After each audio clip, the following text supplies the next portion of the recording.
last video, we spoke about how wrong expectations can mislead your meditation. Now let us talk about how wrong techniques can also mislead your meditation. You may have heard about certain methods or techniques to meditate. These may include things like sitting in a certain posture and breathing in a certain rhythm, or it may be about enchanting certain mantras, or it may be about focusing on a certain light or a certain imagery in your mind. Like that, there are several kinds of methods prescribed for meditation. Do these methods help? Yes, they actually do. They do a lot of help. But at the same time, are they enough to take you to a meditative state? The answer is no. They are not by themselves just enough. To understand that, we have to begin from where meditation starts. What is the reason to meditate? Let us recollect what meditation is about. It is about building self-awareness. Certain amount of self-awareness is natural to us.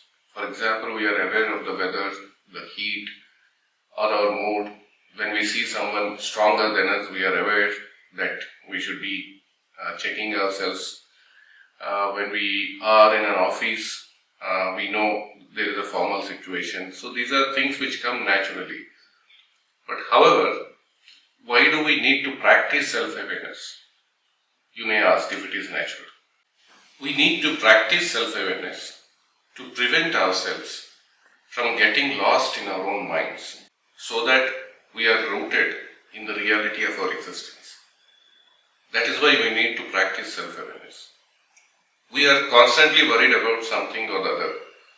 We are worried about religion, we are worried about castes, politics, economics, GDP growth, how the market is doing, how our friends are behaving, if our colleagues are getting promoted and we are not. And there are so many myriad of things we worry about constantly. All that is not required. Self-awareness helps us to control our thought and worries. But let me be very clear about it. Not all thought and worry is useless. For example, we need to worry and we need to think about problem solving, about how to go about our daily life, how to do our jobs, how to take care of our lives, how to invest our money, how to take care of our family. These kind of things are necessary. That kind of thought is necessary, and that kind of worry is productive. That is, if we think about things that we can do something about, things which have relevance to our own life, things that make any practical difference to us or anybody, those are the things which are actually not worries, which are rather problem-solving activities. That kind of thinking is necessary. On the other hand, there are several things we worry about without even knowing. For example, you may badly need a promotion in your job. You may have done something about it, you may have done everything you can do about it, and after that you should hope for the best. But does it happen like that? It may happen that you may not have done anything about it. You may be wishing for it. Whether you think about it consciously or not, you are worried about it constantly all the time, so that your stress levels are always high. Similarly, it can be an experience with a friend who has insulted us in a social gathering among other friends many years ago. Even today, we will be replaying that imagery, that experience, and at the mention of the friend's name or the memory of it, we would re-experience that event, and then we feel stressful, angry, embarrassed. But if you are self-aware, you would rather ask, is it relevant to you now? That kind of experience that happened few years ago, did your friend do it on purpose or not? In any case, is it relevant to you today? Why should you worry about it today? If you are self-aware, you would rather think about how you could avoid such situations in the future. Similarly, there may be politicians, right? Politicians make claims. They say that if you vote for the other party, and if they come to power, the economy is going to go down the drain, the nation is going to be attacked or going down to the dogs. If you are self-aware, you would not buy that rhetoric or that wild claims, irrational statements. You would rather think about them if it makes any sense in reality before forming a mental imagery and developing emotions or feelings to the claims and the statements of politicians. Similarly, there are many religious leaders who constantly tell you what to do and what not to do. And they promise heaven if you accept whatever they are telling you. And if you don't accept them, they threaten you with a burning hell. Now, if you are self-aware, you would ask yourself, does it make any common sense to you to do any irrational things or any crazy things in the name of religion just because a religious leader has promised you certain things or he said that you have to do like this or like that? You would rather live a peaceful and a compassionate life right here on earth among your neighborhood. You would rather appreciate the life you have if you are self-aware. How can you run before you walk? How can you directly ascend to heaven unless you are able to live a meaningful, peaceful and a purposeful, loving life on earth here itself? Not just that, then there are these advertisements which show you very happy people, very successful people, very beautiful people, nice sculpted bodies, radiant skin and all. Subconsciously, if you are not self-aware, you would covet them. You would actually think that you should match up to that lifestyle or you should be achieving all those things. You should become sculpted or beautiful like that. While your rational mind tells you that all this is made up and a lot of airbrushing happened before people look very radiant and fit on the camera, but still in your subconscious you would buy the imagery. Then you feel inadequate. When you feel inadequate, you will spend money on the products which were advertised. Now all this happens subconsciously so that you are not aware of at a conscious level. If you are self-aware, you would think twice before being influenced by these advertisements and the kind of imagery they throw at you. You would be asking if these things really matter to you and if these things are really realistic at all, achievable at all. Self-awareness is something which is the need of the hour, which is here and now. It's about our daily life. It's about the Mohamaya that goes around us. So how to sift through the Mohamaya and really pursue what is important to us and really experience our own life. That is why self-awareness is needed. Self-awareness is real and practical. It is the need. It is not about the fantasies, which are just like mirages. It's not about becoming powerful, becoming heavenly, drawing these energies and all those kinds of fantasies. Such kind of fantasies will only take you further away from being self-aware. Now, to achieve the self-awareness, we should be able to prevent our minds from the constant stimuli that we are bombarded with in our environment. We should be able to sift through the information, the imagery, the social cues, the sounds, visuals, propaganda, etc. to tell between what is useful and what is not useful, to tell between what is harmful and what is helpful, to tell between what is real and what is lie or what is misleading. That is the purpose of being self-aware, or that is the practical use of being self-aware. At the same time, self-awareness also helps us to observe our own mind, the monkey chatter that goes in our mind, the constant worries, the irrational thoughts, the purposeless anxieties, etc. If we have self-awareness, we will be able to observe them and try to control them. That is the purpose of self-awareness. Now, meditation is a path to self-awareness. And meditation is about immersing yourself into something with a singular focus, with a complete attention, where the mind and the heart converge and experience as one, and where you will find rooted to your deep self. You may call it as a soul. That is the purpose of meditation. There are several methods to achieve this meditative state.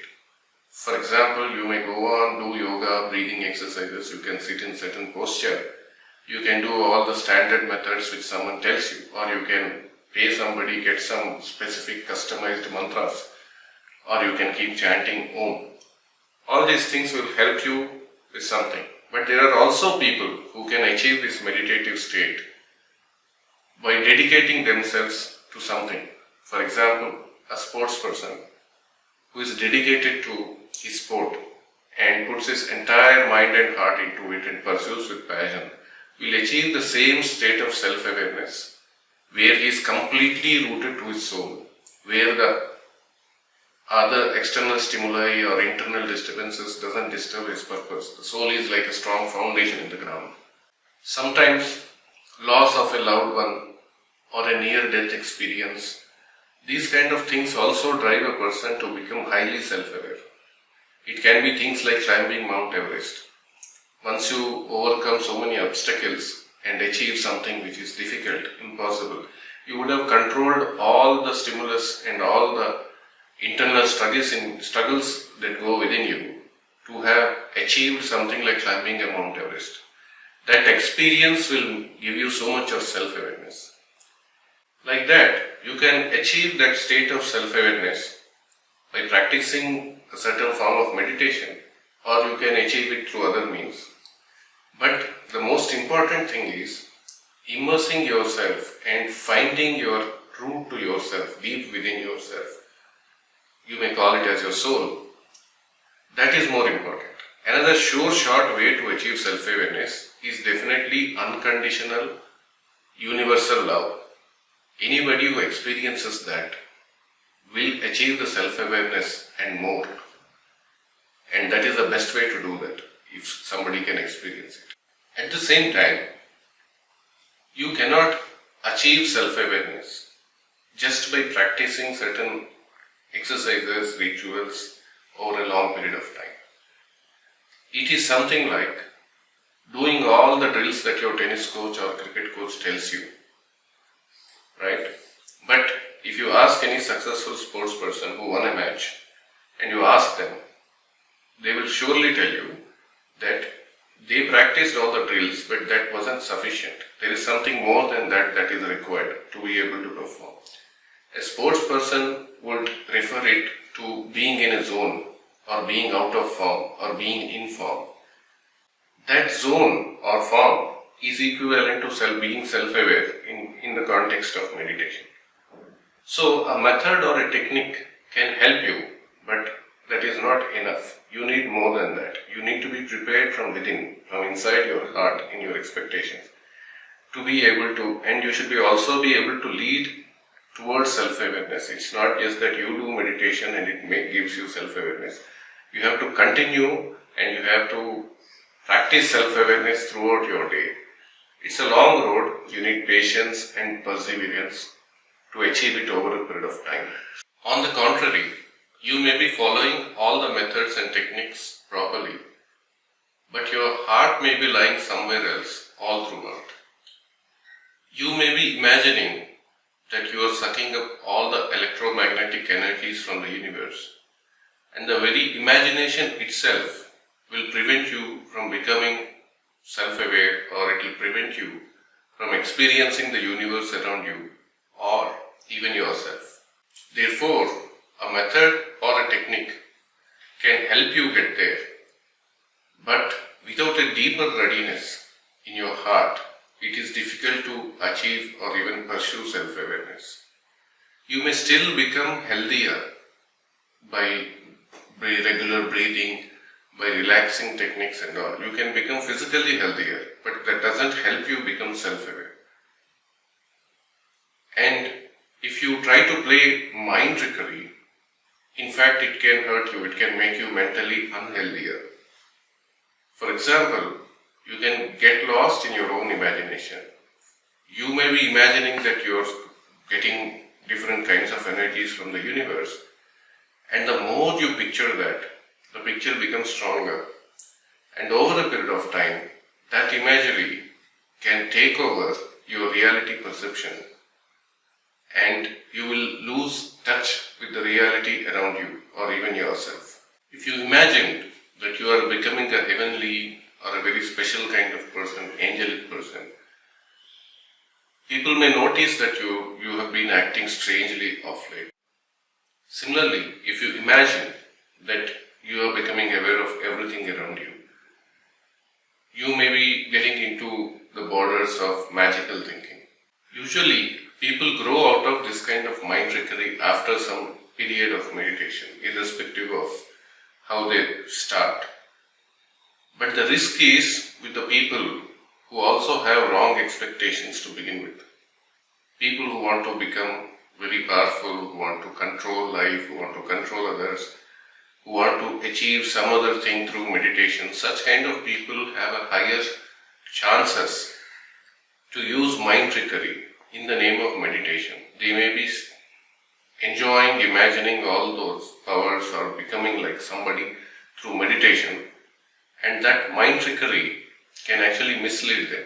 Such people risk losing touch with reality and living off their minds in a kind of voidness and wasting their entire life in some void imaginary thinking. They may develop in some cases complications like magical thinking, psychosis, and in extreme cases they can also develop schizophrenia. The objective of meditation is to improve self-awareness. We should all be living in reality. We should be rooted in ourselves, in the reality around us, in our own reality, connected with deep within ourselves to our souls. Meditation should lead us there. It should develop our self-awareness. It shouldn't work so that we get into an imaginary world and lose touch with ourselves and our reality. So do not equate methods to meditation. Methods are like assistants. They have to help you achieve self-awareness. They have to help you come into a meditative state so that you can practice self-awareness. But they are not substitute for meditation, or they are not enough by themselves to help you achieve self-awareness. Any method is fine as far as it delivers results. The key ingredient is you do something with your whole heart, without any expectations, without any ego, without any distractions. That is what will help you to achieve meditative state. It is also important to have right expectations from the meditation you are doing. You would be very realistic in terms of achieving a six-pack abdomen, right? You would also be very realistic about becoming an overnight superstar in Hollywood. Why don't we bring in the same kind of common sense and reality check in managing our expectations from meditation? Meditation is not magic. Meditation is about disciplining your mind and building self-awareness. If you like these kinds of topics, subscribe to this channel. I am just warming up. There's a lot more to come from me. I'll be talking about meditation, spirituality, philosophy, science, artificial intelligence, relationships, and many other topics. If you have any questions, leave them in the comment section below. I'll do my best to try to answer them. So long.